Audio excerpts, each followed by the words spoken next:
Voici l'aventure de l'Olympique lyonnais version 1999-2000. Jamais dans son histoire, l'OL n'avait autant dépensé pour recruter des talents de niveau international. Pour cette saison du cinquantenaire du club, les espoirs sont énormes et l'ambition affichée, se qualifier pour la Ligue des Champions. Un objectif finalement atteint à l'issue de 34 journées dont voici tous les buts, tous les meilleurs moments et bien sûr, les plus beaux gestes.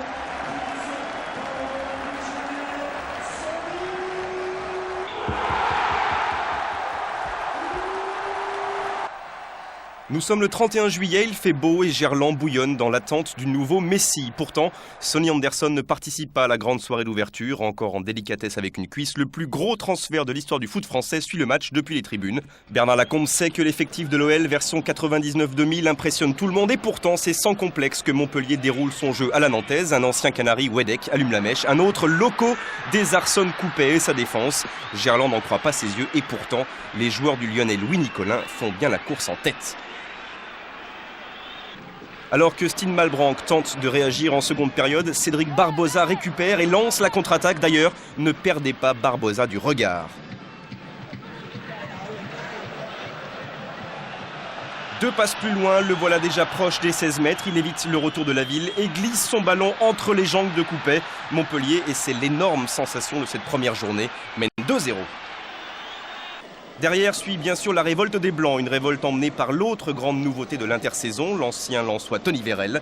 Après une première frappe de Malbranck, le Grand Blond récupère et choisit la puissance. 80e minute, Lyon refait surface et Tony inscrit son premier but estampillé Olympique lyonnais. Une vraie partie de billard avant que Vérel ne joue les perce-murailles. Murailles oui, car ce soir-là, Rudy Rioux, le tout jeune gardien montpelliérain, est particulièrement sûr et jusque-là, infranchissable. Infranchissable et même en état de grâce dans les dernières minutes. Vérel combine avec Pierre Lègle en provenance de la Sampdoria de Gênes. Lègle vers Malbranck, 2-2 non. Rudy Rioux s'impose une nouvelle fois face au nouveau petit prince de Gerland, entré en fin de match. Il sera malheureusement tout aussi brillant face au coup franc de l'Aigle. Et enfin, cette tête puissante de Carteron. Bref, Lyon chute d'entrée, mais Tony Vérel reste serein. Il faut se faire passer une bonne nuit, se regarder dans la glace le lendemain matin et puis se dire qu'on n'a pas été bon et puis voilà, repartir du bon pied. Vous allez voir quoi dans la glace? Le masque de l'espoir qui va revenir, par exemple, avant d'affronter Troyes la semaine prochaine? J'espère bien, surtout encore plus de motivation pour je le dis tout à l'heure, ne pas recommencer une telle expérience. Vous nous annoncez un petit pronostic quand même, vous serez quand même dans les 5 premiers à la fin de la saison, malgré ce premier faux pas à domicile? En tout cas, c'est les ambitions du club, donc on espère bien le faire. En tout cas, on donnera tout ce qu'on a dans le ventre sur le terrain pour réussir.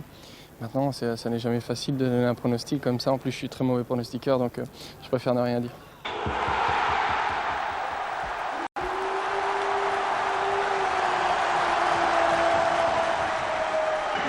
Du côté de Troyes, on découvre la D1, on découvre surtout Sonny Anderson à Lyon. On compte énormément sur cet homme qui a déjà marqué 67 buts dans le championnat de France. D'entrée, l'OL décide du rythme de la rencontre. Un coup franc de Caveglia, mal repoussé par la défense troyenne. Derrière, Bach peut transmettre à Pierre Lègle. L'ouverture est superbe et Tony Vérel décolle 1-0 pour l'OL grâce encore à Vérel.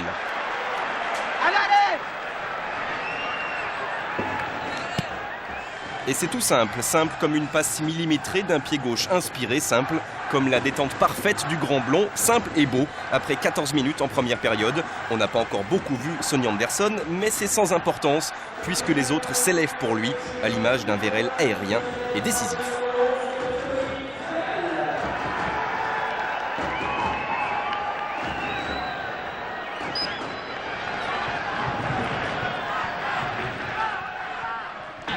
Sonny, on le retrouve en seconde période, lancé à toute vitesse pour éviter un 6 mètres, une volonté qui paie, car Dorasso déclenche un centre parfait vers Tony Vérel, qui rôdait évidemment au bon endroit. 2-0 pour l'OL, doublé du Grand Blond, qui signe là son 3e but en 2 matchs. Un début de saison canon pour Tony, qui pendant l'intersaison avait préféré rejoindre Lyon plutôt que le Paris Saint-Germain. Depuis son banc, Bernard Lacombe apprécie, quelques applaudissements, pas plus, car l'entraîneur lyonnais sait que la rencontre est loin d'être terminée, même si Dorasso et Vérel lui ont, comme à nous tous, régalé les pupilles.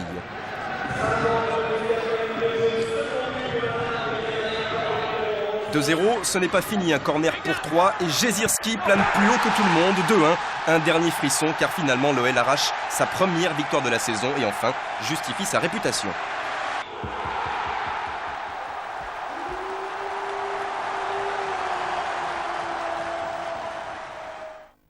Lyon-Rennes, c'est déjà le premier sommet de la saison. Rennes et ses ambitions européennes, Rennes et ses anciens lyonnais comme Gava et Bardon, Rennes et ses stars comme Shabani Nonda, premier en action dans un début de match enlevé et plutôt équilibré. Heureusement, le pied droit de Coupet ne flanche pas. Lacombe s'impatiente car les Bretons se font de plus en plus pressants. Nonda encore est finalement repris par un bon tacle de la ville. Et regardez, l'art de la contre-attaque éclair, 4 passes, pas plus. La dernière signée Christophe Delmotte. La suite, un rebond malicieux et l'opportunisme de Sonny Anderson. 1-0, Gerland explose et se prend pour le grand Maracana. Le temps d'un pas de samba de Sonny do Brasil. Anderson marque son premier but lyonnais et peut remercier Delmotte pour l'effet donné à ce ballon mal négocié par Maliki. Il n'en fallait pas plus au Brésilien pour ouvrir son compte personnel. Pourtant, la première période n'est pas terminée et Christophe Leroux, sur coup franc, trouve le mètre 93 de Christian Bassila. D'un coup de tête, la foudre s'abat sur la transversale de Coupet.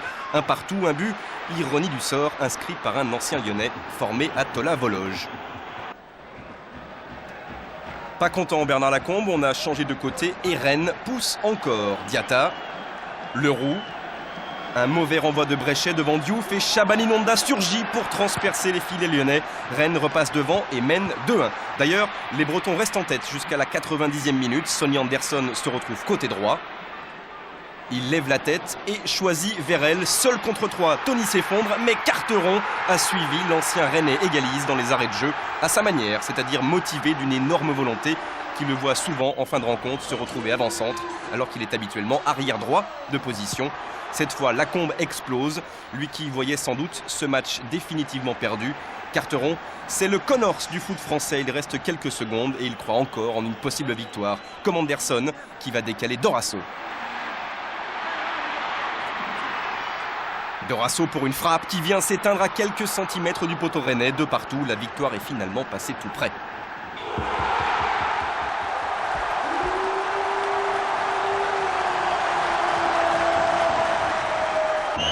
Le 20 août, c'est à Metz que le calendrier conduit les Lyonnais. Un match tendu, si tendu qu'un Messin est expulsé en fin de match et que 30 secondes plus tard, Vérel en profite pour déborder, centrer vers Alain Caveglia, son capitaine. Un plat du pied magnifique et décisif.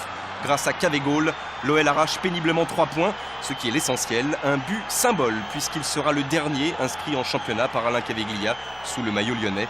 Il est somptueux comme la plupart de ceux inscrits par Cavé au cours de sa période lyonnaise. Lyon 1, Metz 0.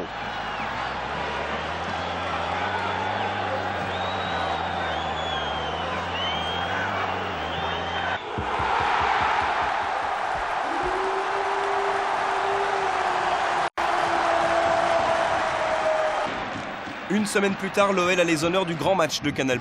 L'affiche, c'est vrai, oppose les deux plus grandes villes de France. Lyon reçoit le Paris Saint-Germain et Sonny Anderson est le premier homme dangereux de la soirée. Une énorme frappe que Bernard Lama repousse avec classe. Quel tir quand même du Brésilien et quel envol du gardien parisien.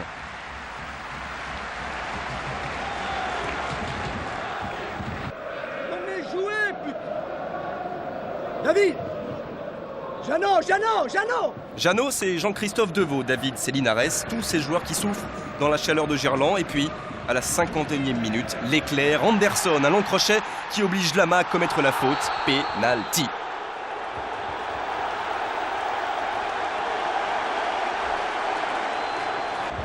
Au ralenti, la faute du gardien ne se discute pas, tout comme le métier d'Anderson qui, on peut le dire comme ça, joue bien le coup.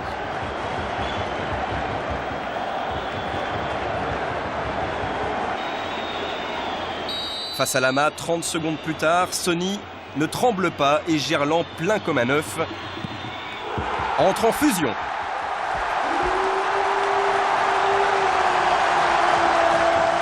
« 1-0, ce sera le score final d'un match qui par la suite aura tendance à dégénérer, une tension inutile qui culminera avec l'expulsion de Serge Blanc en toute fin de match. Sonny, lui, préfère embrasser René, le supporter non-voyant le plus fervent de l'Olympique lyonnais.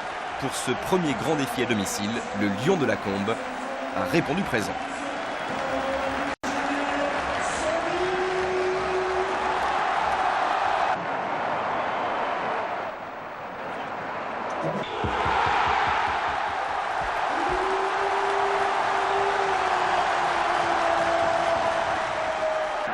15 jours passent et cette fois c'est l'Agia de Giroud qui débarque à Gerland, une rencontre plutôt dominée par les Auxerrois en première période.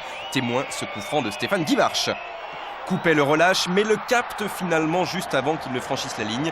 Une énorme frayeur pour l'OL face à la frappe bien connue du champion du monde breton. Première période toujours, touche de Carteron. Tête de Vérel, Violo surgit, réussit à centrer et Sonny Anderson à quelques centimètres du poteau de Fabien Cole. Toujours 0-0. On a changé de côté et l'OL pousse de plus en plus. Bernard Lacombe, pour le dernier quart d'heure, a fait entrer Alain Caveglia. C'est lui qui se retrouve démarqué par Dorasso. Tête croisée, captée par le gardien auxerrois. Pas de but ce soir-là. Un point pour l'Agia.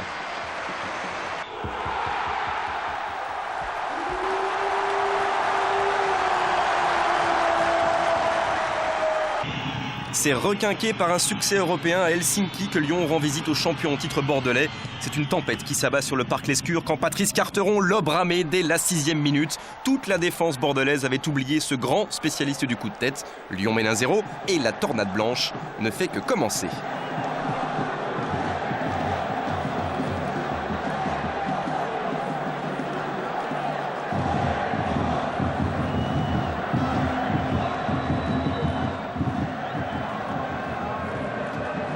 Ulrich Ramé n'avait jusqu'ici pas touché le moindre ballon et le voilà déjà battu.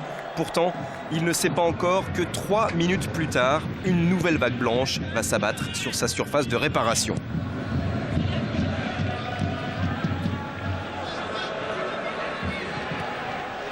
Récupération de Sonny Anderson et tout va aller très vite. Anderson avec Vérel, talonnade magique du grand blond et frappe du gauche de Sonny Lafoudre. 2-0 tout d'un coup. Le parc Lescure fait silence sous le choc de l'étonnante réussite lyonnaise. Tony et Sonny peuvent se sourire à pleines dents. Ils permettent à l'OL de réussir un début de rencontre proche de la perfection. On va le voir au ralenti, un mouvement à deux où se mêlent d'abord l'anticipation, la vitesse, la qualité technique et enfin la sûreté dans la finition. C'est beau, c'est efficace et cela permet à Lyon de prendre le large.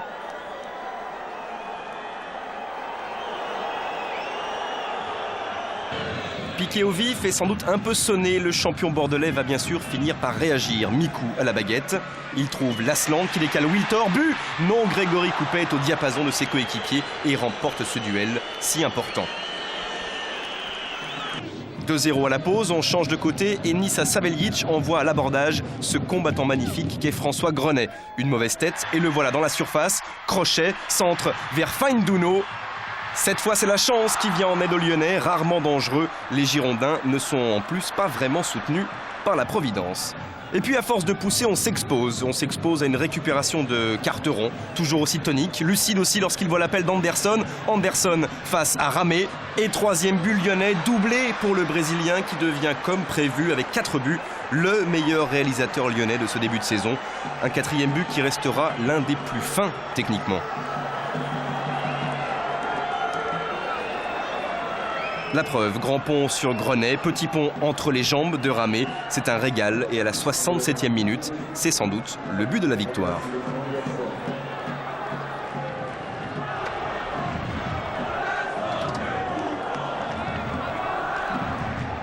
Réduit à 10 après l'expulsion de Saveljic, Bordeaux pousse encore, Yohan Mikou déborde. Au bout du centre, la tête de la ville directement sur Corentin Martins. Nouveau centre repoussé sur Sylvain Wiltor. Bordeaux sauve l'honneur et l'ancien Girondin, qui est Bernard Lacombe, savoure son bonheur. C'est bien ce que nous avons fait ce soir. Nous sommes tombés sur une équipe qui était peut-être plus émoussée que nous aussi. Et on a su en profiter un maximum. Le premier but, c'est un coup de pied arrêté. Et on en a profité. Puis après, bon, vous savez, une fois que vous êtes devant au score, surtout une équipe comme la nôtre, ben, on est dur à revenir sur nous. Et puis bon, surtout, mais je suis en colère, c'est qu'on ait pris un but.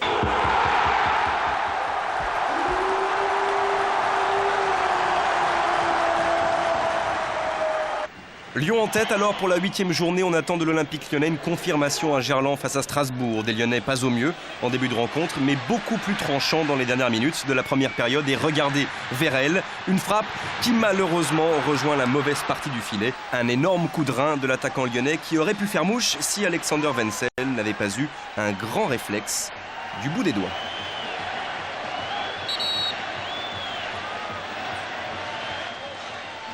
Pas de but à la pause et face à une équipe compacte et très regroupée, les Blancs butent sur un mur, à moins que Kanouté et Anderson derrière lui ne battent enfin Wenzel. Non, le gardien slovaque tient et tiendra jusqu'au bout. Philippe Violo évoque le manque de réussite.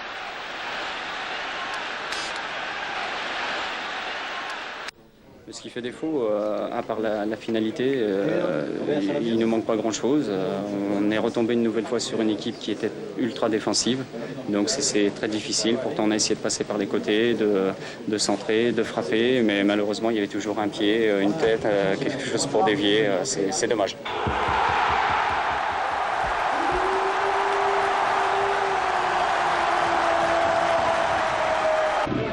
Qualifié en Coupe de l'UEFA face à Helsinki quelques jours plus tôt, l'OL passe un test à Monaco qui ne cesse de monter en puissance. Très vite, dans ce match du très haut de tableau, Monaco domine et concrétise grâce à la grande classe de celui qui, quelques mois plus tard, sera désigné meilleur joueur de la saison, Marcelo Gallardo, l'Argentin. Monaco 1, Lyon 0. Les Rouges et Blancs dominent complètement ce début de rencontre. L'OL est un peu en apnée et très souvent pris de vitesse. À l'ASM, le plus rapide est bien sûr Ludovic Speedy Gonzalez. Giuli, l'ancien Lyonnais, alerte Trezeguet. Trezeguet face à Coupet. Et sortie gagnante du gardien lyonnais, mais pas sans conséquence. Trezeguet est venu le heurter involontairement. Résultat, un énorme œuf de pigeon sur le front. Coupet est totalement sonné et doit laisser sa place, dès la 12e minute, à Angelo Hugues, son remplaçant attitré. Difficile pour l'ancien gardien de Guingamp de rentrer à froid dans une rencontre si chaude, d'autant que Gallardo et Monaco accélèrent encore. Crochet magique devant Carteron. Gallardo toujours. Centre vers Giuli. Contre favorable. Et frappe de Giuli. Heureusement, Angelo Hugues a quitté sa ligne. On en reste à 1-0. Les angoisses de la Combe ne sont pas terminées. Dégagement mammouth de Barthez qui se transforme en passe décisive vers Trezeguet. 2-0. Non, encore une fois, Hugues intervient à bon escient. En seconde période, la tendance s'inverse et Lyon aurait pu égaliser sur ce monstre coup franc de Patrice Carteron. Le poteau gémit encore, mais Lyon s'incline dans ce match au sommet.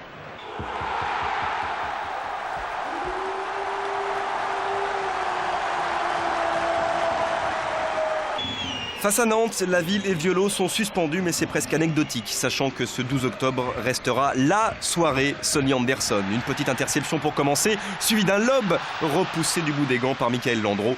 Inspiration divine, mais toujours 0-0. 50e minute maintenant, l'OL augmente encore la pression, à l'image de Stid Malbranck. Stid trouve Sonny, qui lui trouve le Nirvana.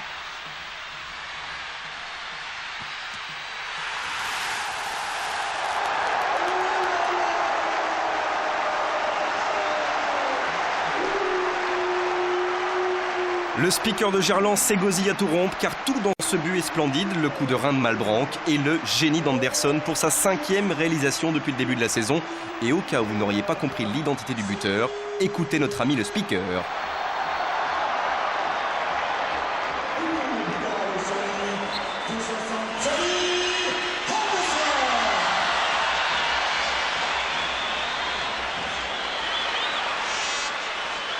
Voilà, Sonny Anderson qui vous a déjà fait le lob du droit, le but du gauche. Voici le retourné du gauche et boum, la transversale qui sauve les Canaries.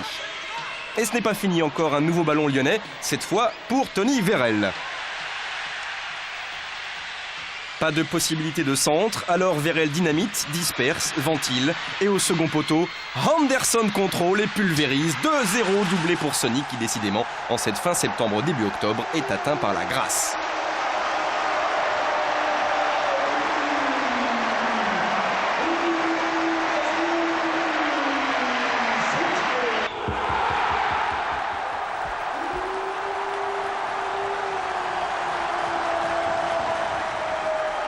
« 15 octobre, Marseille reçoit Lyon, comme d'habitude un match pas comme les autres au Vélodrome. Marseille avec la patte gauche de Ravanelli.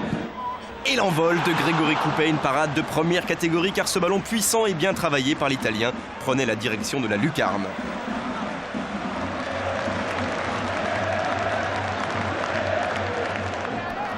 Au cours de cette première demi-heure, tout le monde, semble-t-il, craint tout le monde. Pourtant, on sent les Rouges lyonnais volontaires dans leur travail de récupération. C'est premier exemple, cette relance contrariée de Borato. C'est encore, dernier exemple, cette hésitation de William Gallas et qui se jette sur l'aubaine. Sonny Anderson, bien sûr. 36e minute, le Brésilien ne laisse pas passer l'opportunité de désarçonner le gardien marseillais. Lyon mène 1-0 grâce au numéro 7 sur le compte personnel de l'attaquant lyonnais. Un but qui doit aussi beaucoup à 2 erreurs consécutives de l'Olympique de Marseille. Avec Anderson dans les parages, l'approximation se paie cash.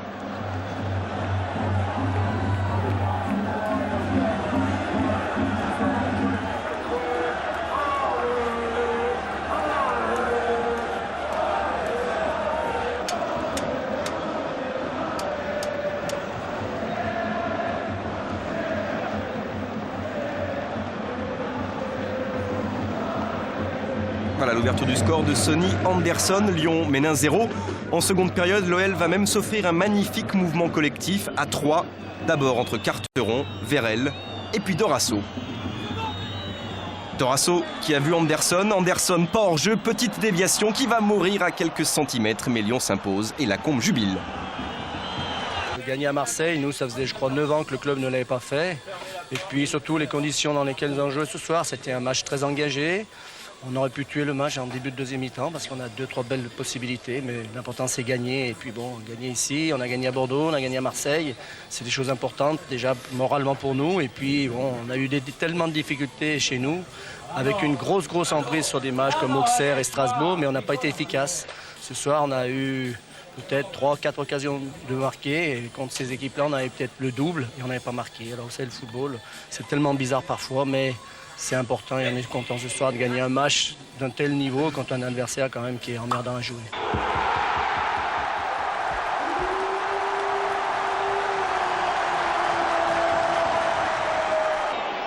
Trois jours après avoir disposé du Celtic de Glasgow, 1-0 à Gerland, c'est sous une pluie torrentielle qu'Alain Caveglia, titulaire, reçoit Nancy. Une pluie torrentielle et donc une pelouse à l'extrême limite du praticable. Décidément moins à l'aise dans ses murs, l'OL est dominé par Nancy en début de match. Des Lorrains qui procèdent en contre et il faut une sortie impeccable de Grégory Coupet pour s'opposer à cette première tentative venue de l'Est. La deuxième sera encore plus dangereuse. Coup franc pour les Rouges. Cédric Mouret frappe et Michael Rodriguez détourne au fond des filets lyonnais. Coupet ne pouvait rien et l'AS Nancy-Lorraine mène 1-0 après 20 minutes. Nancy, toujours. Des frissons pour l'OL, toujours, avec d'abord ce contact dans la surface de réparation. L'arbitre n'intervient pas et ce lob de Mouret. Ensuite, Coupet revient sur sa ligne et détourne au-dessus de sa transversale. C'est chaud pour l'OL, alors la Combe muscle son secteur offensif et fait entrer Tony Vérel à la place de Christophe Delmotte. Pourtant, c'est Caveglia qui s'incruste dans la surface de réparation. Derrière, il évite Rambaud, profite d'une flaque d'eau pour élever le débat jusqu'au crâne de Sonny Anderson. Un partout, un but qui doit beaucoup à l'état du terrain et bien sûr aussi à la qualité du centre de Cavegol. Vous comptez bien, voici Anderson, numéro 8. Un partout à la 32e minute, un coup franc, normalement Caveglia s'y colle, mais c'est bien Serge Blanc qui transperce le mur nancéen, une frappe sèche qui prend de la vitesse sur la pelouse détrempée. Déjà buteur face au Celtic quelques heures plus tôt, Serge Blanc récidive et permet à l'OL de s'imposer face aux éléments. 2-1.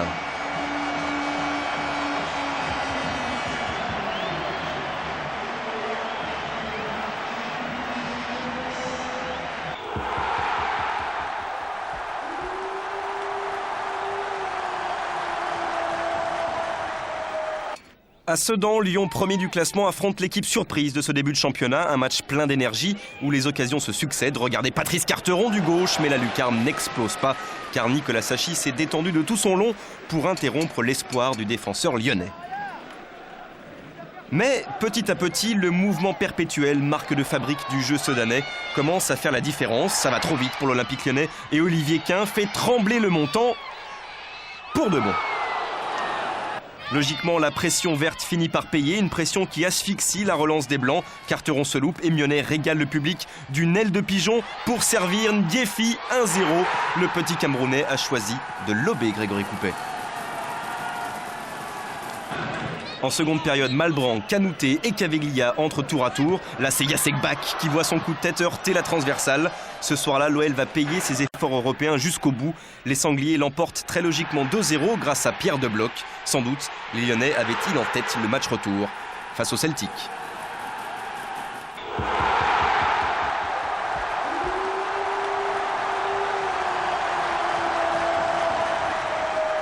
Et justement, le 4 novembre, Lyon va aller se qualifier en s'imposant 1-0 dans l'entrée écossaise de Celtic Park. But de Vérel qu'on retrouve passeur vers Malbranque. Mais le buteur, c'est Delmotte. Après une demi-heure de jeu face au Havre, l'Olympique lyonnais mène 1-0. Premier but de l'homme à la tête de Lyon. Énorme joie des deux anciens Lensois.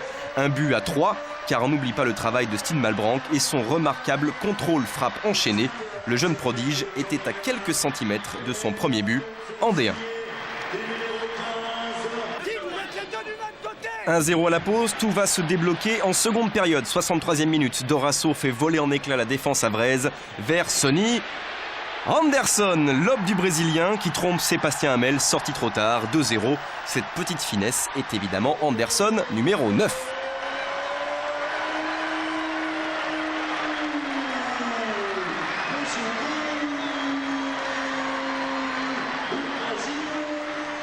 En fin de match, un défenseur havrais est expulsé et le Havre explose. Cette passe en retrait rejoint directement Sonny Anderson et Lyon mène 3-0, la plus large victoire en championnat depuis le début de la saison. Le Brésilien s'est légèrement blessé au passage, mais que le geste de sa frappe était pur.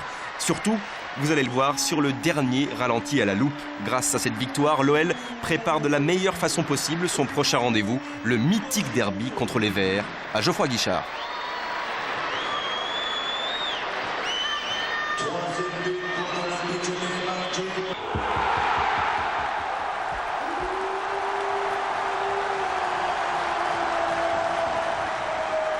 Et ce fameux derby, il arrive le 10 novembre. Pour les supporters des deux camps, c'est le match à ne pas perdre dans une saison. Ambiance de feu dans le chaudron du Forez.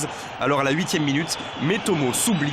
Et derrière, Sonny Anderson mystifie Alonso, stupeur à Geoffroy Guichard où seule la tribune lyonnaise chavire de bonheur. Anderson est bien le meilleur joueur du championnat de France en cet automne 99.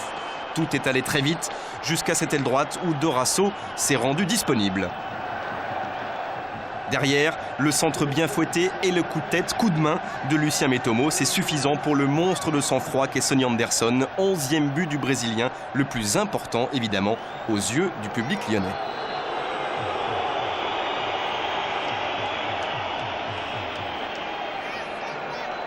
Et puis très vite, le stade Geoffroy Guichard reprend vie car ce début de rencontre est palpitant. Certes, il y a des contacts, mais c'est surtout le jeu qui s'impose dans les premières minutes. Le jeu et la qualité individuelle.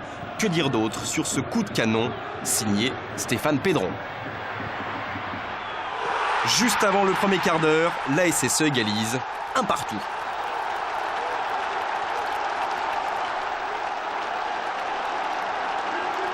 Alors on se dit qu'on va vivre un grand derby et le rythme ne retombe pas d'un pouce. Les Verts, galvanisés par l'égalisation de Pédron, dominent de plus en plus et le Brésilien Aloisio vient buter sur Grégory Coupet, indétrônable sur le coup.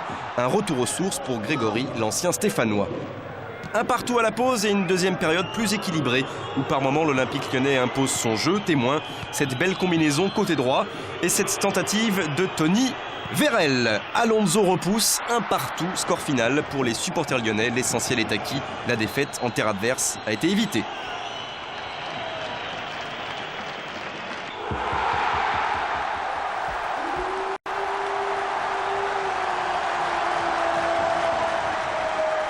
« 16e journée, Lyon privé de Dorasso accueille Lens, le champion de France 98. Une rencontre verrouillée comme on dit.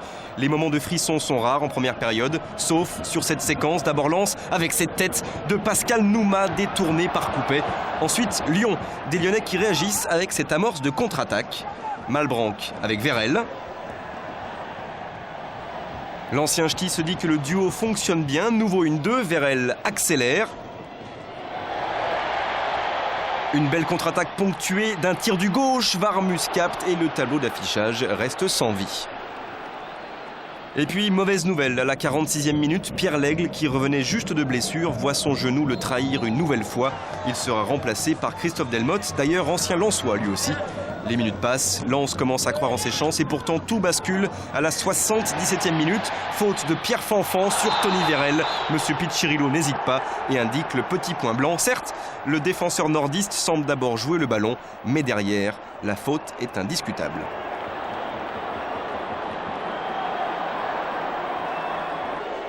Sonny Anderson, ganté de noir, prend tout son temps pour déposer son ballon. Il sait qu'il a le 12e but de sa saison au bout du pied droit. Face à face, Anderson-Warmuz.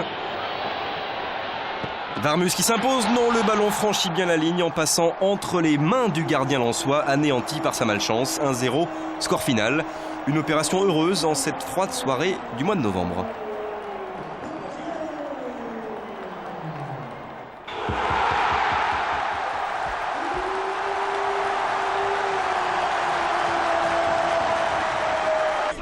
Cinq jours après sa victoire face à Lens, Lyon écrase le Werder Brême 3-0 en Coupe de l'UEFA. L'OL paraît intouchable, c'est dire que ce Bastia-Lyon post-européen a tous les atouts d'une claque difficile à encaisser. C'est d'abord Yann Lachuer qui produit la foudre. Une reprise de volée extraordinaire, Bastia mène 1-0 et Bernard Lacombe n'en revient pas.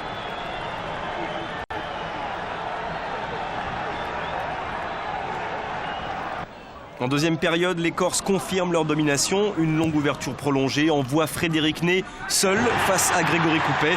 L'attaquant Bastier prend le temps d'effacer le gardien lyonnais avant de placer une frappe sous la transversale. 2-0. Une occasion lyonnaise quand même, mais une occasion symbole d'une soirée à vite oublier. Quand la volonté et la réussite ont choisi leur camp, il est difficile de changer le cours des choses. Preuve, ce poteau trouvé par Sonny Anderson. Éric Durand semblait pourtant battu sur ce coup-là. Lyon, qui pouvait espérer disputer le titre de champion d'automne à Monaco pour cette dernière journée des matchs allés, s'effondre pour de bon sur ce doublé de Ney. 3-0 pour Bastia. L'AS Monaco est champion d'automne.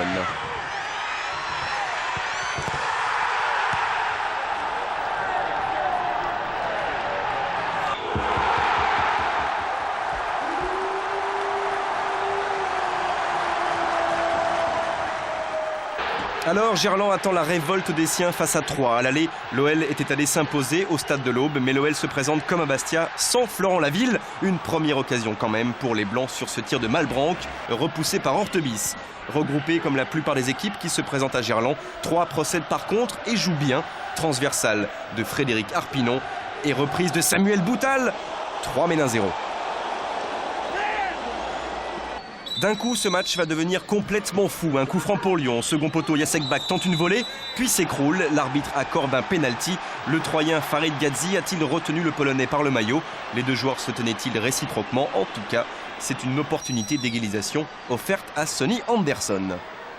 Le Brésilien face à Hortebis. Exploit du gardien troyen fêté en héros par ses coéquipiers. Et surtout par Gadzi, l'Algérien, qui voit dans cet arrêt une rédemption peut-être méritée. Hortebis a détourné le ballon en corner et demande à ses troupes de bien se replacer. Le corner est parti et Christophe Delmotte vient le smasher de la tête encore sous le charme du pénalty arrêté par Hortebis. Les Troyens se sont comportés en promu, oubliant qu'en première division, toute saute de concentration se paie cash. Ce deuxième but de Delmotte rattrape le premier pénalty manqué par Anderson cette saison. 1 partout.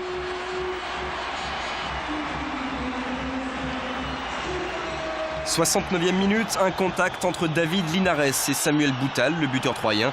Déjà averti, le milieu de terrain lyonnais voit rouge et laisse ses coéquipiers à 10 pour les 20 dernières minutes.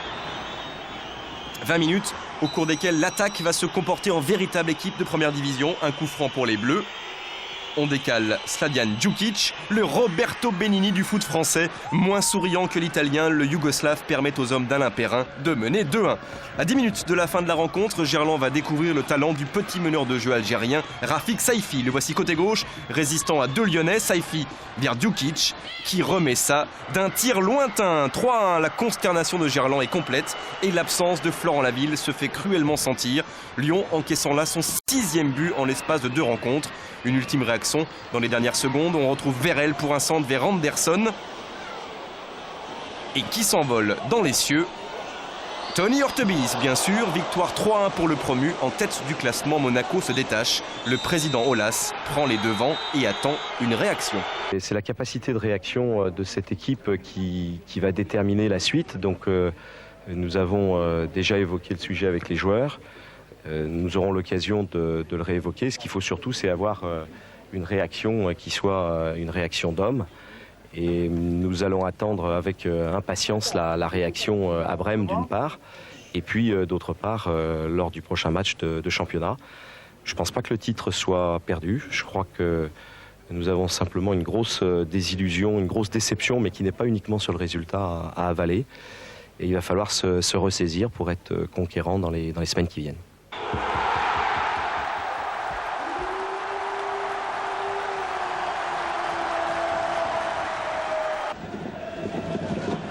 La réaction de Brême n'aura pas lieu. Pire, Lyon quitte l'Europe après une déroute 4-0. Alors, sous la pluie à Rennes, Lacombe et ses joueurs sont dans l'incertitude et la tension la plus complète. Pourtant, c'est le premier but chez les pros d'un gamin de 19 ans qui va réveiller toutes les consciences. Une frappe de Stine Malbranck. Lyon mène 1-0 et Stine, bien sûr, est ivre de bonheur.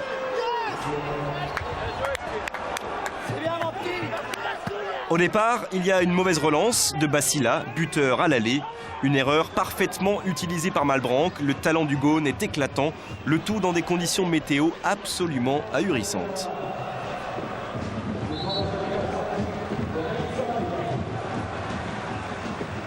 Du baume au cœur pour les Lyonnais, récompensés d'une bonne entame de match. Les Rennais n'ont pas encore été dangereux jusqu'à ce ballon côté gauche pour Cédric Bardon. Un partout, comme à l'aller avec Basila, c'est un ancien Lyonnais qui redonne vie à son nouveau club. Seconde période, corner frappé par Vikash Dorasso directement sur la tête de Sonny Anderson. 77e minute, 2-1 pour l'Olympique Lyonnais et 13e but pour le Brésilien. Après 3 défaites consécutives, l'OL redresse la tête dans ce qui était le premier match sans Alain Caveglia, parti remporter une Coupe de France avec Nantes.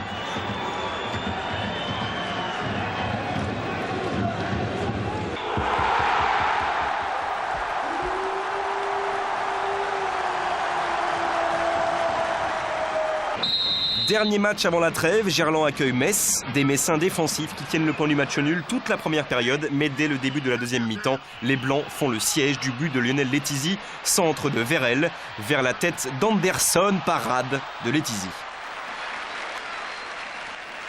Qu'à cela ne tienne, Sonny accélère de nouveau, efface un Messin et trouve Vérel.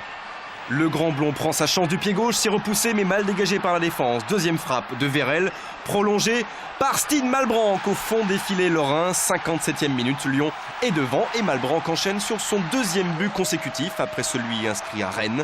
Un but un peu plus chanceux car il est inscrit de l'épaule par le nouveau petit prince de Gerland.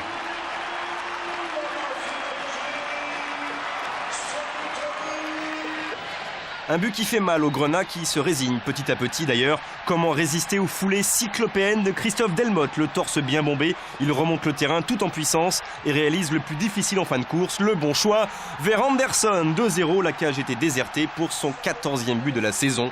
Un but à 99,9% Delmotte. Pour la première fois de sa carrière, Anderson est en tête du classement des buteurs à la trêve. Lyon est en embuscade à quelques longueurs de Monaco. Le sourire de Tony Vérel est revenu. On est deuxième à la trêve, c'est quand même pas trop mal. Au début de saison, c'était pas parti comme on l'aurait voulu et on a su revenir dans la saison. On a eu encore un petit coup de blues, je dirais, avec ce match contre Brême et on a montré qu'on savait relever la tête en gagnant 2 fois de suite.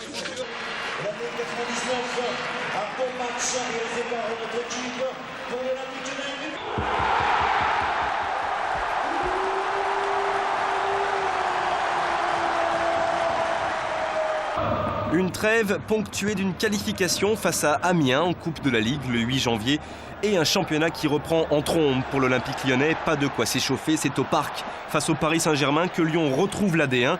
Grosse ambiance, centre de Janowski et reprise de Christian. Le PSG mène 1-0.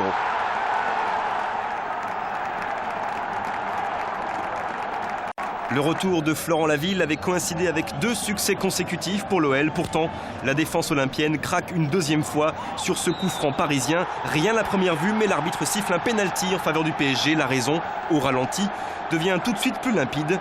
Dans son extension, Cédric Uras, le jeune défenseur lyonnais, touche le ballon de la main. Il reste 20 minutes à jouer et le pied gauche de Laurent Robert se présente face à Coupet. But pour le Paris Saint-Germain. 2-0. Lacombe, c'est alors qu'il lui faut prendre des risques. Il fait entrer Kanouté, un peu de poids et surtout de taille en attaque, mais Lama détourne au-dessus de sa transversale. 81e minute, gros plan sur Ali Benarbia au premier poteau. Pierre Lègle se charge du corner lyonnais. Tout le monde passe au travers, sauf Anderson. Anderson, numéro 15 donc. Sur le coup, Bernard Lama a mal jugé la trajectoire du corner de Pierre Lègle avant de perdre ses appuis, laissant ainsi le champ libre à Sonny le Brésilien. Il inscrit son 3e but consécutif après Rennes et Metz. 88e minute, corner de Violo, il vole jusqu'à Tony Vérel et Tony inscrit son premier but depuis 5 longs mois et vient égaliser à 2 partout. 2 coups de pied arrêtés auront permis à l'OL de revenir dans un match dont l'issue positive pour les Parisiens ne pouvait pas faire le doute. Un retour inespéré qui démontre les qualités morales d'un groupe à l'entraîneur heureux et confiant en son système tactique.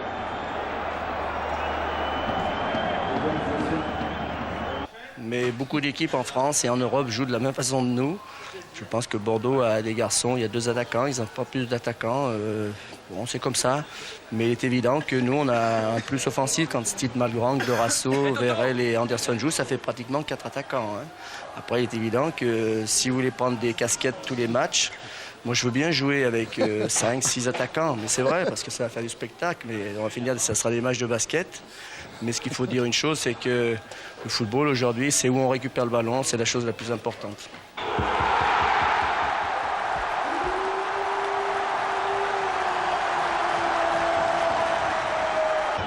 On se dit alors que si Lyon l'emporte à Auxerre, un retour sur l'AS Monaco est encore possible. L'OL n'a jamais vraiment réussi en Bourgogne et le club a toujours en mémoire un 7-0 qui coûte à sa place au méritant Guy Stéphane. En plus, l'équipe de Giroud est intraitable à la Baie-des-Champs depuis le début de la saison et très vite, on sent les Blancs irrésistibles de droite à gauche jusqu'à Diomède. Centre sur la tête du grand Narcisse Olivier Capot et la nouvelle merveille de la formation ajaïste ouvre le score.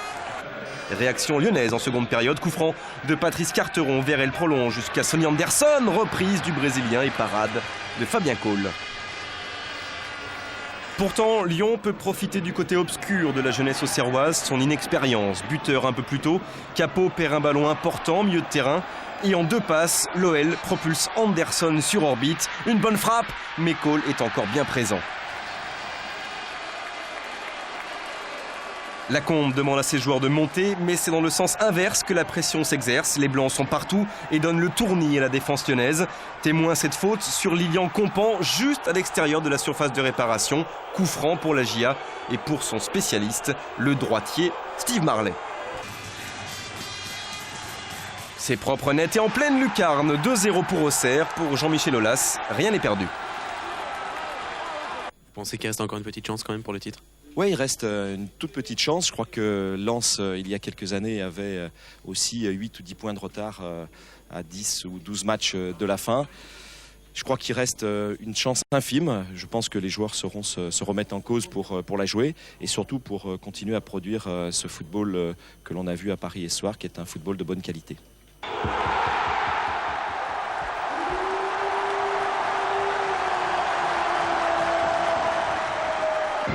Paris Saint-Germain, Auxerre, voilà Bordeaux le champion pour terminer un mois de janvier plutôt costaud au championnat. Défaite interdite pour garder un infime espoir et début de match canon comme ce coup de tête du grand polonais Jacek Bak. 13e minute, ça part bien pour l'OL. Ulrich Ramé semblait sur la trajectoire, mais il est emporté par la puissance de l'échassier. Il est marqué par notre excellent numéro 5, tous ensemble, Jacek. Premier but de la saison de Bak et réaction des Girondins avec Martins. Bonicel. À nouveau Martins. Martins plus rapide que Bak. Centre vers Wiltor. Une frappe. 2 frappes et une 3e dans le petit filet. Coupé énorme face au meilleur buteur de la saison précédente. Première période toujours, on va d'un but à l'autre. Un coup franc vite joué. Ouverture de Martins vers Lasland. Lasland qui résiste au retour de Cédric Uras et d'un magnifique extérieur pied droit, trompe Coupet pour égaliser un partout. On est déjà de l'autre côté sur le but d'Ulrich Ramé, un coup franc de Patrice Carteron et la parade extraterrestre du gardien bordelais, une main gauche ferme comme la pierre. Ramé vient de sauver Bordeaux. En seconde période, moment de souffrance pour l'OL, souffrance qui vient d'une hésitation d'Hubert Fournier. Il juge mal la trajectoire du ballon et permet à Mikou de partir seul au but. Derrière, Coupé repousse. Frappe de Wiltor, repoussée par Linares sur la ligne. Derrière, Bonicelle est contré. Ouf, semble penser Bernard Lacombe.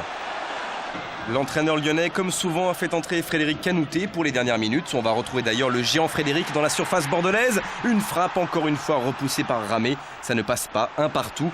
Ça passera mieux 3 jours plus tard, toujours contre Bordeaux en Coupe de la Ligue. Les héros du soir peuvent sourire. Coupet et Ramé ont été dignes de leur rang.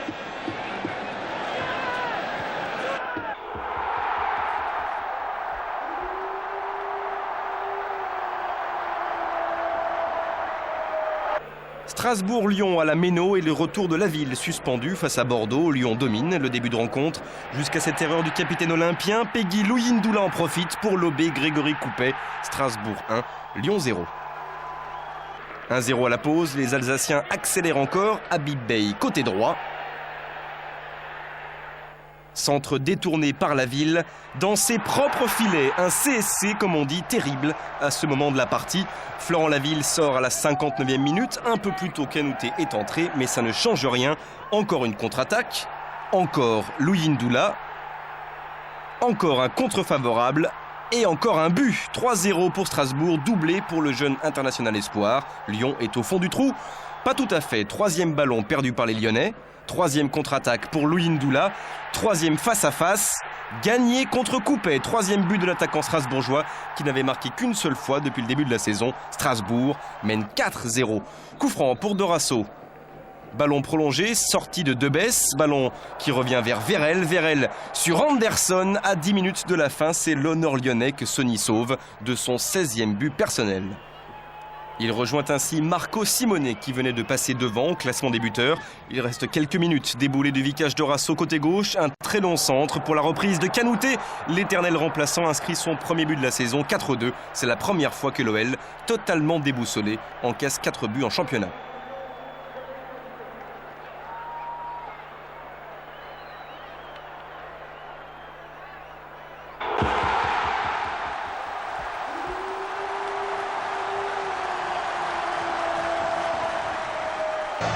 Nous sommes le 6 février, Lyon accueille Monaco, le sommet de la dernière chance pour l'Olympique lyonnais en vue d'un hypothétique titre de champion. Barthez, on l'a vu, a le sourire, Gerland se part de ses plus beaux tifos et Marco Simone, le principal concurrent de Sonny Anderson, est bien sûr présent. L'Olympique lyonnais entame, on va le voir parfaitement, la rencontre. Un corner de Dorasso. Bach reprend et Anderson prolonge juste devant Fabien Barthez. Dès la 5e minute, l'OL fait la course en tête. Votre boulier spécial Sonny est toujours bien réglé. C'était à l'instant la boule numéro 17.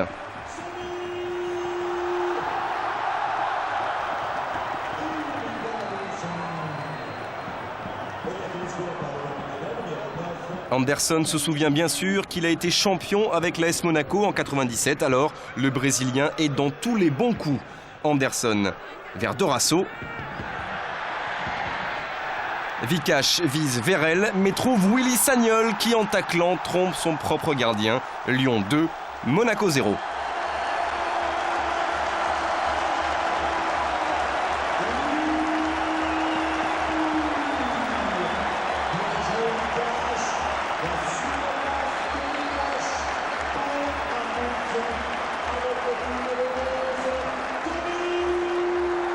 Le but contre son camp de Willy Sagnol, le défenseur monégasque. Et forcément, la meilleure attaque de première division va enfin se réveiller avec, on va le voir au départ, Ludovic Giuli. L'ancien lyonnais vers Marco Simone. Une frappe repoussée. Lamouchi maintenant vers David Trezeguet. 2-1, le champion du monde ne laisse pas passer l'occasion et pourtant il revenait d'une position de hors-jeu au moment où Sabri Lamouchi déclenche sa passe.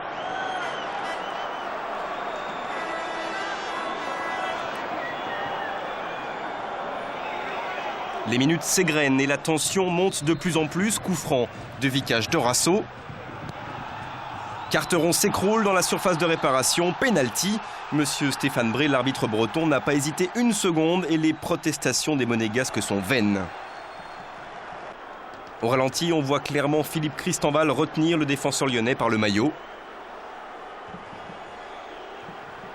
Alors, face à face, Barthez, Anderson, les deux hommes se connaissent par cœur. Et Sonny Anderson remporte son duel. 3-1, non, le Brésilien ne comprend pas et pourtant M. Bré n'accorde pas le but et demande à Anderson de retirer son pénalty.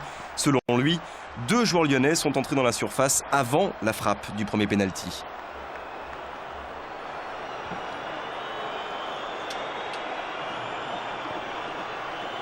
Anderson, Barthez, deuxième. Et cette fois, le champion du monde part du bon côté. Sonny d'ailleurs ne se remettra pas de cet échec et sera expulsé pour une faute grossière sur Marcelo Gallardo. Une seconde période très violente, très laide.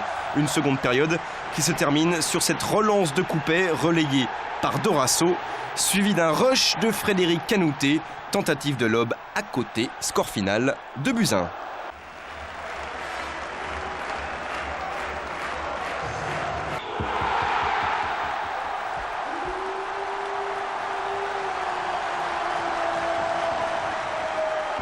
À Nantes, certains boivent la tasse. Lyon y boira en cette 26e journée l'équivalent du lac du parc de la Tête d'Or. On débute la plongée avec Carrière qui décale Frédéric Darocha. C'est somptueux, 1-0. Ça continue avec un coup franc d'Antoine Sibierski. 2-0.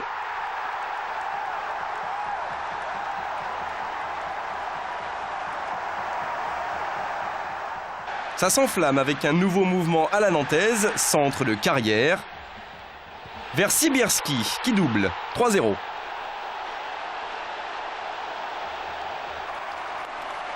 Bernard Lacombe est plus que dubitatif, mais le grand blond, juste avant la pause, va donner un coup de rein dont il a le secret, accélération et frappe enroulée, 3-1. C'est le but d'un infime espoir. On revoit Vérel se jouer de Nestor Fabri et de Pascal Delomo avant de lober Landreau. C'est beau.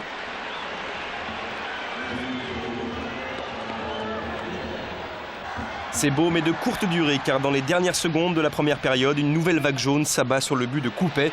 Un ballon qui parvient jusqu'à Charles Devineau et comme dans un rêve, le jeune Nantais décroche la toile d'araignée, 4-1. On change de côté et le 5e but arrive. Si.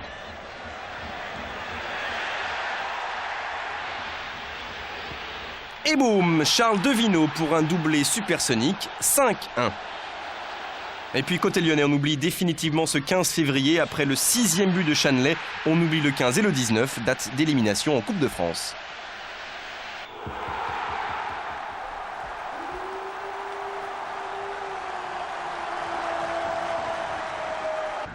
Après la débâcle de la Beaujoire, l'OL enchaîne sur une élimination à Gerland face à Bastia en Coupe de la Ligue. L'hiver est difficile pour des Lyonnais qui retrouvent le championnat face à l'Olympique de Marseille. L'OM qui, comme au Vélodrome, craque en défense. Cyprien couvre Vérel qui n'est pas hors jeu et qui marque. Après 28 minutes, Lyon mène 1-0. 6e but de la saison pour Tony Vérel.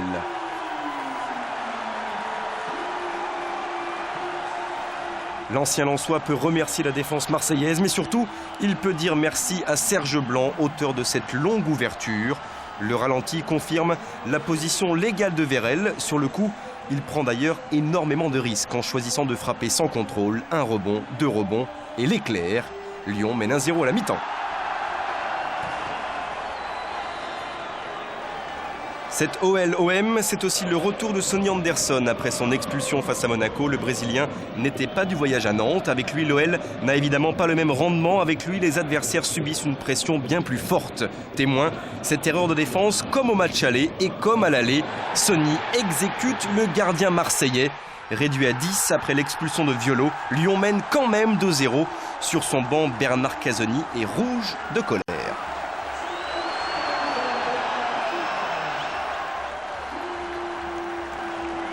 Stéphane Trévisan, le suppléant de Porato, doit lui aussi en vouloir à Pierissa et Jacques Abardonado. Les deux Marseillais se percutent et Sonny profite du cadeau pour inscrire son 18e but. Succès de prestige pour l'OL.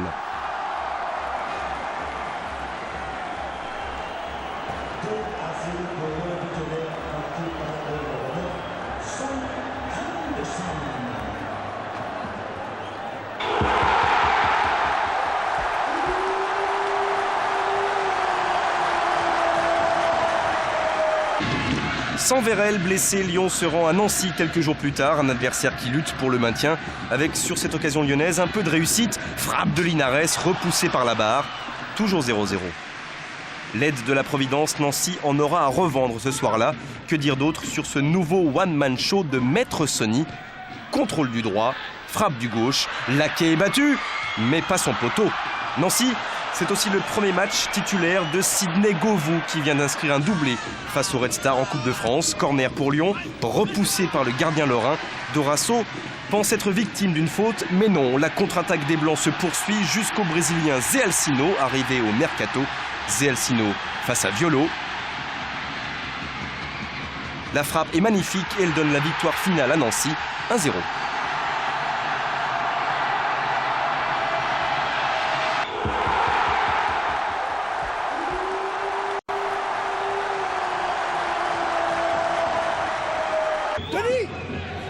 Oui, Tony Vérel est de retour face à Sedan. Pour Lyon, il s'agit d'engranger des points importants vu de la Ligue des Champions, car Monaco s'est envolé depuis longtemps pour le titre.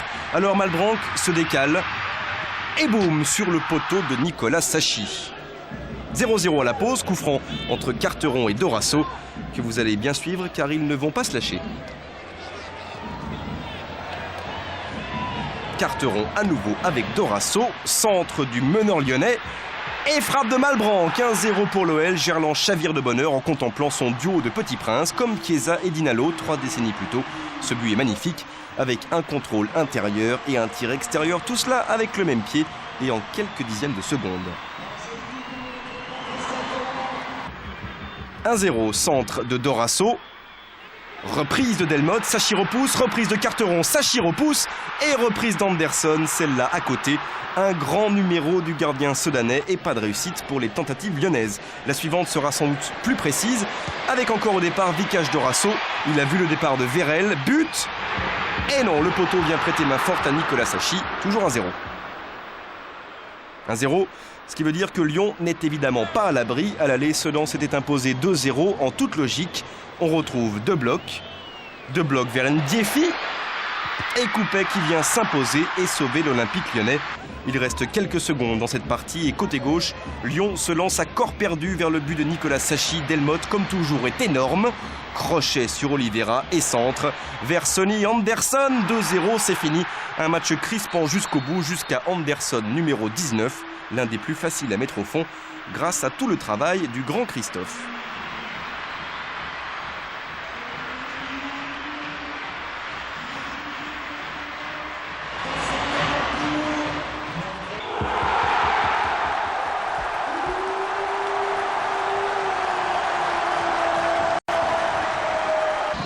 Au Havre, l'OL retrouve une équipe qui lutte dans la souffrance pour le maintien. Les Normands ont absolument besoin de points. Ils n'ont pas besoin, par exemple, que Stine Malbranck se retrouve à droite. Ils n'ont pas besoin que le petit Lyonnais centre vers Sonny Anderson et encore moins besoin d'Anderson. Numéro 20, contrôle du gauche, frappe du droit. Ce n'est pas extrêmement spectaculaire, mais tellement bien réalisé. Lyon mène 1-0 après 24 minutes de jeu. Ce but permet à Sonny de rejoindre David Trezeguet au classement des buteurs. Une frappe légèrement déviée par un défenseur avant.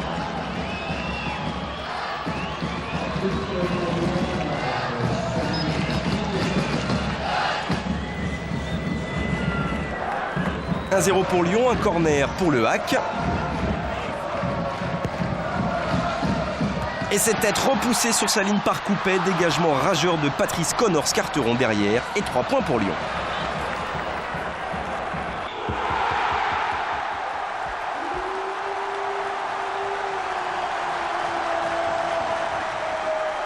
« 31e journée, un rendez-vous que les supporters lyonnais attendent depuis tant d'années à Gerland, le retour du derby face à Saint-Etienne. À l'entrée des équipes, l'ambiance est magnifique et les tifos somptueux. «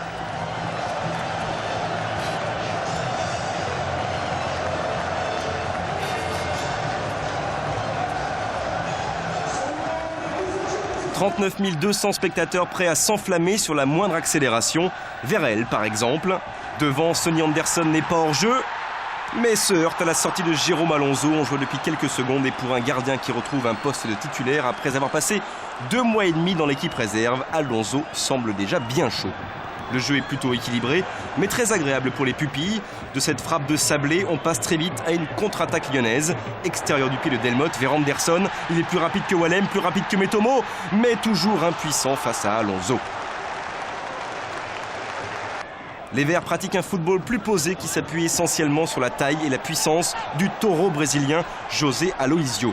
Lorsqu'il déserte la surface adverse, c'est pour la bonne cause. Il décale Pedron. Frappe du gaucher sur la transversale de Coupet, toujours 0-0. Les minutes passent et une tête de l'aigle va envoyer une nouvelle fois Anderson vers le but d'Alonso. Anderson bute. Et non, pour quelques centimètres, le cadre se dérobe une nouvelle fois. Dans les dernières secondes, le Brésilien aura encore une occasion sans pouvoir conclure. 0-0, pas de but, dans ce qui restera un très bon derby.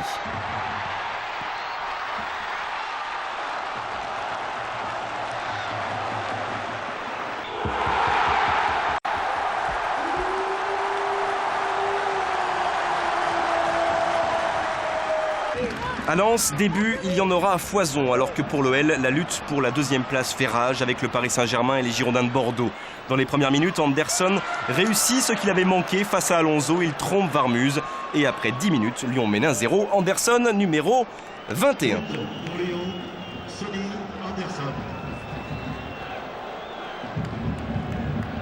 Réaction lensoise, les 100 et or comme d'habitude poussés par une ambiance unique en France. Une réaction grâce à Lamine Sako, révélation de la saison. Il s'incruste dans la surface, centre propulsé par Christophe Delmotte dans les filets lyonnais.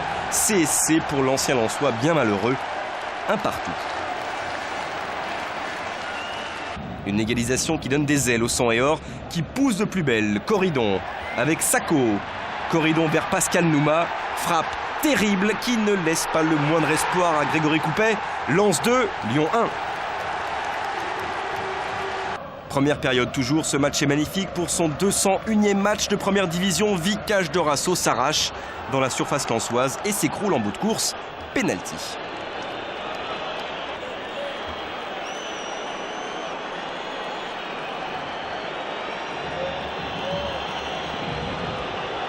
Anderson contre Varmuz, le 22e est au bout, de partout à la 25e minute. Un but qui permet aux Brésiliens de repasser devant David Trezeguet, le champion du monde monégasque.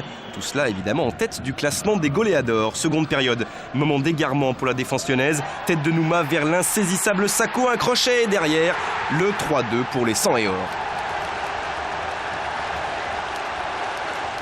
Et là, Bollaert rugit de plus belle et la pression est terrible. Un ballon qui parvient encore une fois à Lamine Sako.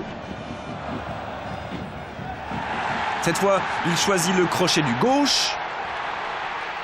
4 buts à 2.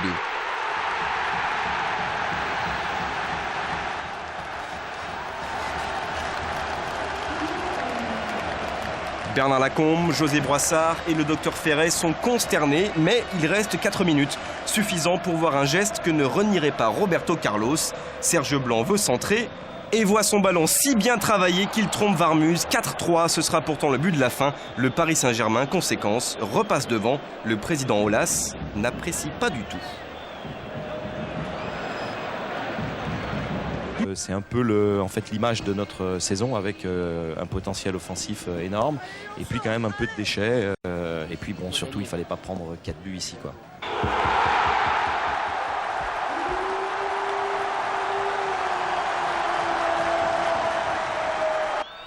Le 13 mai, Lyon accueille Bastia pour le dernier match de la saison à Gerland.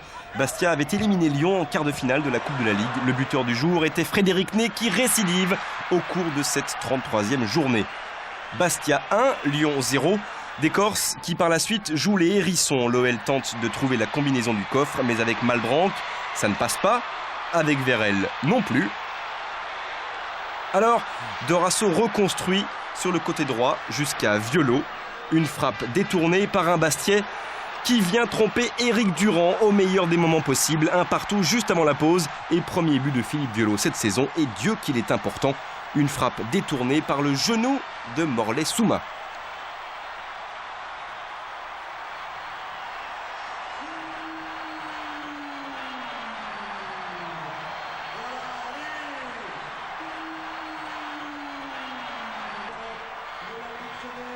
Une égalisation qui bouleverse tout car au retour des vestiaires, les Lyonnais ont totalement changé de visage. Conquérant, percutant, volontaire comme Tony Vérel. Vérel vers Dorasso toujours disponible. Et précis vers Pierre Lègle, l'ancien Lensois qui a connu tant de pépins physiques en début de saison, inscrit son premier but en championnat pour son nouveau club. Le but d'une victoire indispensable dans la course à l'Europe. Lyon s'impose 2-1, une manière de bien terminer à Gerland.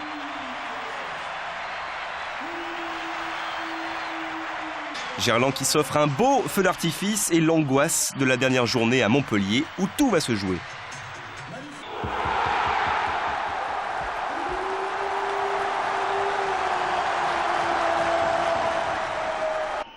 À la Mosson, les Montpelliérains condamnés à la descente vont néanmoins se comporter en grands professionnels. La preuve, ce coup de tête de Franck Sylvestre fait très vite mouche. Malbranque vers Anderson. Petit coup de front en retrait vers Pierre Lègle, buteur en série après Bastia. 3 minutes après l'ouverture du score, un petit peu contre le cours du jeu. À ce moment-là de la soirée, Lyon est toujours 3e car Bastia tient en échec Bordeaux.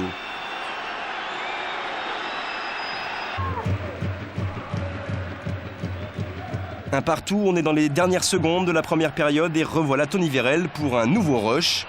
Anderson est là à côté, on pense qu'il va centrer et pourtant son centre se transforme en lob parfait. Rudy Rioux ne peut rien et Sonny est ivre de bonheur. À double titre, il redonne l'avantage à l'Olympique Lyonnais qui conforte sa 3e place à la pause et le voilà aussi à 23 buts depuis le début de la saison.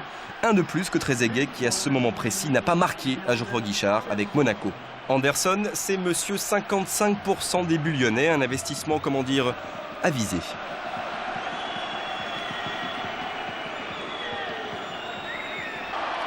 2-1, l'OL en seconde période a l'occasion d'augmenter encore son capital. Rudy Rioux est battu, mais le poteau s'en mêle. Montpellier, dernier depuis longtemps, refuse d'abandonner la D1 sur une défaite et c'est le remplaçant de Patrice Loco, le jeune international espoir, Touafilou Maolida, qui va battre Coupet. De partout, score final, l'OL, comme la saison précédente, accroche le tour préliminaire de la Ligue des Champions. L'homme de l'année et meilleur buteur de D1, c'est évidemment Sonny, le magnifique.